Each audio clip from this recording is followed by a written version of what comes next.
ఓం నమ శివాయ.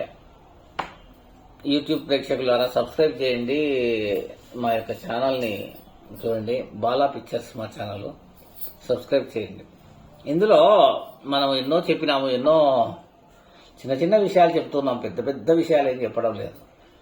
జ్ఞానము అనేది సముద్రము, జ్ఞానాన్ని చూడడము అనేది గోరంత, జ్ఞానాన్ని నేర్చుకోవడం అనేది కొండంత. జ్ఞానము సంపూర్ణంగా ఉన్నవాడు లేనే లేడు. జ్ఞానాన్ని చూసిన వాళ్ళు కొంతవరకు ఉన్నారు, పోయినారు. కాబట్టి ఎక్కడ ఏది శాశ్వతంగా ఉండదు అని చెప్పేదే భగవంతుని యొక్క విధి విధానం. చాలా మంది అంటారు, విధి విధానం ఏంటి సార్? తలరాత. ఒక్కొక్కడికి ఒక్కొక్క తలరాత ఉంటుంది.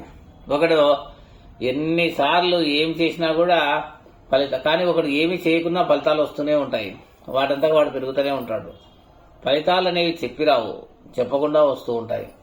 ఒకడంటాడు, నేను ఈ జన్మలో నువ్వు చేసిన పాపాలు లెక్కించబడతాయి మరొక జన్మలో, ఈ జన్మలో నువ్వు చేసిన పుణ్యాలు కూడా లెక్కించబడతాయి మరో జన్మ అనేది ఉందా లేదా? నేను ఇక్కడ ఉన్నాను కదా, ఈ జన్మ నాకు బాగుంది, ఇదే నేను శాశ్వతమైన జన్మ, ఈ జన్మలోనే నేను ఎన్నో విషయాలు నేర్చుకున్నాను, ఈ జన్మ నాకు అత్యంత ముఖ్యమైనది, ఈ జన్మలో నేను ఇంత గొప్పని అంత గొప్పని అనుకుంటూ ఉంటావు.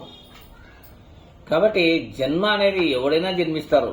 ఇప్పుడు కొన్ని లక్షల జన్మల తర్వాత మానవ జన్మ ఉంటుంది. జంతువుల జన్మలైన తర్వాత క్రిమి కీటకాదుల జన్మలు, క్రిమి కీటకాదుల జన్మ తర్వాత సర్పజలాలు, ఈ యొక్క సర్ప జన్మాంతరం తర్వాత ఈ యొక్క రాక్షసుల జన్మాంతరం తర్వాత మనుష్య జన్మాంతరం. ఈ మనుషుల్లో మరలా రకాలుగా విభజించినారు.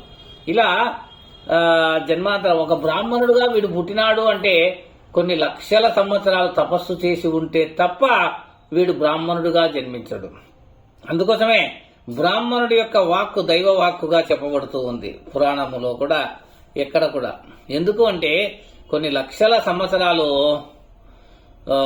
ఎన్నో దైవ సేవలు చేస్తే తప్ప వీడు బ్రాహ్మణుడుగా జన్మించడు. అందుకోసమే బ్రాహ్మణ జన్మ అనేది అత్యంత విశిష్టమైన జన్మగా ఉంటుంది.